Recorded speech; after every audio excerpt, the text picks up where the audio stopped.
MarketSmith India. Great having you, Mayuresh. How do you look at the numbers coming in from some of the companies? And this is basis the Q3 updates that are flowing through. Tata Steel, very, very strong numbers, especially on the domestic front. Nothing much anticipated also, right, from the international front. So how is it looking in your opinion?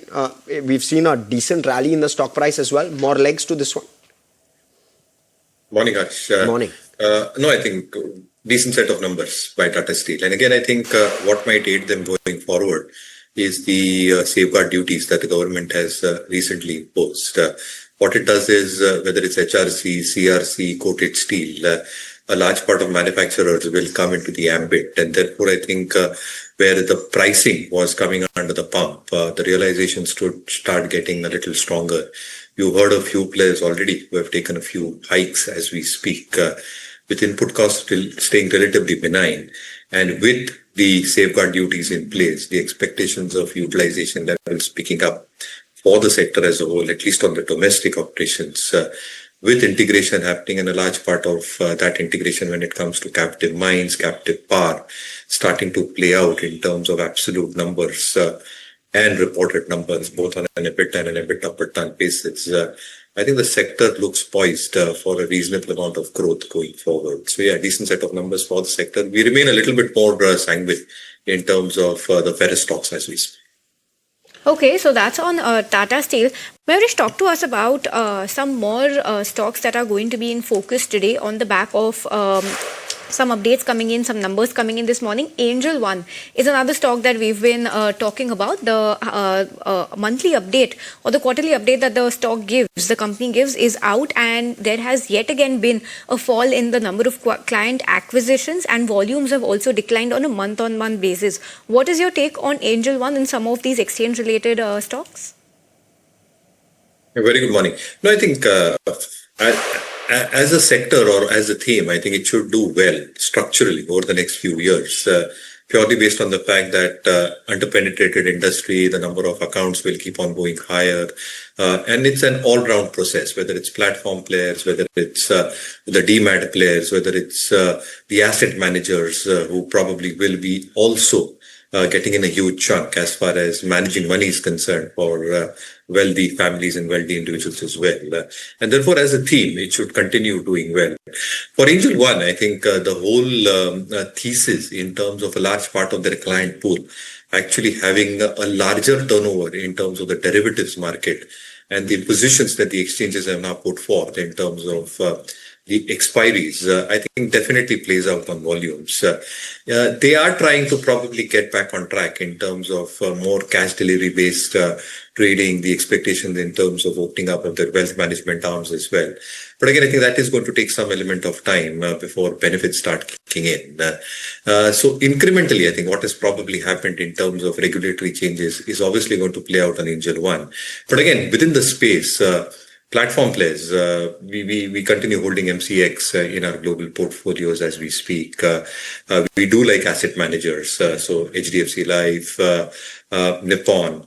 The TER exercise that is probably happening for these players should probably play out in terms of numbers. But again, I think over a longer period of time, structurally, I think they are well placed in terms of operating costs now remaining stagnant, with a lot of operating efficiencies kicking in through technology. As more volumes kicking in as a funnel approach, I think the relative numbers based on bottom line growth should be relatively better. So I think we do like a few exchanges and these asset managers. Mayuresh, one sector which is now outperforming the others is IT. We saw some kind of institutional buying picking up in the last fortnight of December, and in this year itself, we've seen the IT index up nearly 2% in the last few days. How do you see some of the IT stocks? Infosys, TCS, Wipro earnings are expected next week for them. Morning. So, Sajid, if I have to break up between large cap and mid cap IT, obviously, I think in terms of a valuation matrix, large cap probably seems to be better placed in terms of the mean standard deviation averages compared to the mid cap.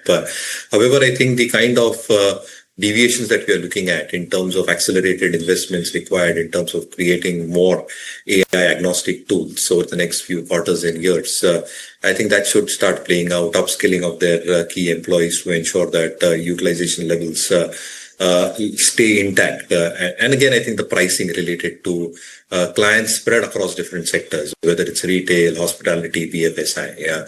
And therefore, I think it's going to be a very interesting journey, specifically for the large cap players. Mid caps probably have a little bit of an inherent advantage in terms of order wins being in that very sweet spot between $1 million to $20 million or dollars, depending on which mid-cap IT company you're looking at. Pricing does not seem to be an issue, looking at a lot of management commentaries in the quarter gone by. And therefore, I think our own sense is that even if valuations are a tad bit on the higher side, the PSRS ratings, the expectations in terms of earning stability probably might just stick around with mid-cap IT. For the sector as a whole, we're probably looking at a weak seasonal Q3 with furloughs, Christmas holidays, lesser revenue days. But constant currency growth, in our opinion, should probably remain a lot more stable for mid-cap IT. Persistent emphasis is something that continues to And of the share capital where anchor lock-in expires today. Now, excuse me, the stock listed, of course, at a significant gain versus the IPO price. Still trading above. If at all we could see a pullback with regard to the stock price, opportunity to buy, you reckon? Mayuresh, believe you're on mute. No, I'm not. Okay. Sure. So we still believe that I think we will wait out for Q3 numbers. Obviously, consumer durables as a space also has structural tailwinds. If you probably look at the industry construct, air conditioners, air coolers, fans, washing machines, refrigerators, there is still scope of growth happening for all these sub-segments put together, and LG has a strong presence in all of them. Amidst all this, I think the competition is also intense as we speak. But our take is, and the way we look at it through Pandray, our institutional software, is that the sectoral rotation graph is still pointing out for selective BFSI to remain strong.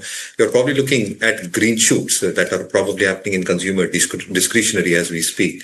A few of the infrastructure related names and a few consumer discretionary related to domestic stories, very regional centric. And therefore our sense is that if I have to choose based on the data points that we probably got at this juncture, consumer discretionary a tad bit better place than consumer durables. Okay, and Mayuresh, I know you prefer consumer discretionary over, consumer discretionary over consumer durables. But with regard to consumer durables, just given the fact that copper prices have spiked so sharply over the last month and a half, do you see any meaningful downside to demand as a result of possible pricing going up? Do you believe that happening? So Harsh, I think they will be having an inventory. So I think at least Q3 will be safeguarded to a large extent. And based on the inventory dynamics for the industry as a whole, I think even Q4 should largely be balancing itself out. Now, if copper prices stay elevated over the next 2 or 3 months, they will have no choice but to pass this on to the consumers.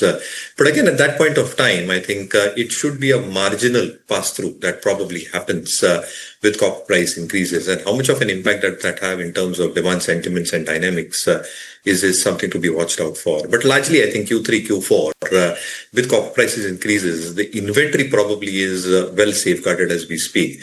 Obviously, we'll have those inventory changes based on the closing prices that copper will post. So yeah, wait and watch, as I said. Okay, lots to watch out for. We've got updates coming in from a lot of stocks. Positive news flow coming in from Gland Pharma this morning, wherein they've received the US FDA approval for the ANDA for their eye drops. That's the ophthalmic solution drug that they've developed. And this is for conjunctivitis-related ocular itching. So yes, eye drops are looking good. And that's the US FDA nod coming in for this segment. Gland Pharma, Kunal, how is it shaping up on the charts? See, I think Gland Pharma on the short-term charts has been an underperformer of sorts. The stock has corrected from 2,100, I think, just in the month of August, September, towards 1,600, 1,650 mark. So it could take a lot of efforts for the stock to try and make a... Very quickly before we let you go, Meesho was down 5% yesterday. The lock-in period had opened for 2% of its equity. Talk to us about if this 5% cut now makes Meesho as an attractive buy. No, we'll still wait. And Okay. then again, I think for platform companies, I think sustainable, profitable growth is something to be watched out for. I think it's a great platform. Nothing to no two ways about it. But our own sense is that we'll still wait and watch when it comes to platform companies. All on your list, Mayuresh, something that you would be interested in? Sorry, Harsh, I didn't get a question. Cipla. Would Cipla interest you, given the kind of move yesterday? Opportunity to buy? So, Harsh, I think it's two ways, right? I think in terms of pros for Cipla, the kind of pipeline that Cipla has, specifically in terms of the respiratory FTFs that they've probably filed. There is a multi-respiratory FTF and there is a very super specialty FTF on respiratory that it has already filed. Now, if that approval comes through and those approvals come through in key markets, they've got a large addressable size. On the other hand, they are probably getting beleaguered by issues related to regulation and otherwise. So I think you need to keep your eyes peeled for this one. Keep it on your watch list, keep it on your radar. But within pharma as a space, our own sense is Torrent Pharmaceuticals is something that we believe has a very strong pipeline within itself, and they can probably have a lot more stable earnings growth going forward. So Torrent is something that we continue liking, but in terms of pros for Cipla, the kind of pipeline that Cipla has, specifically in terms of the respiratory FTFs that they've probably filed. There is a multi-respiratory FTF and there is a very super specialty FTF on respiratory that it has already filed. Now, if that approval comes through and those approvals come through in key markets, they've got a large addressable size. On the other hand, they are probably getting beleaguered by issues related to regulation and otherwise. So I think you need to keep your eyes peeled for this one. Keep it on your watch list, keep it on your radar. But within pharma as a space, our own sense is Torrent Pharmaceuticals is something that we believe has a very strong pipeline within itself, and they can probably have a lot more stable earnings growth going forward. So Torrent is something that we continue liking, but we'll definitely have Cipla and Sun Pharma both in our buy watch lists. Okay, Mayuresh, great to be speaking with you this morning. Thanks so much for your time. Thank you so much.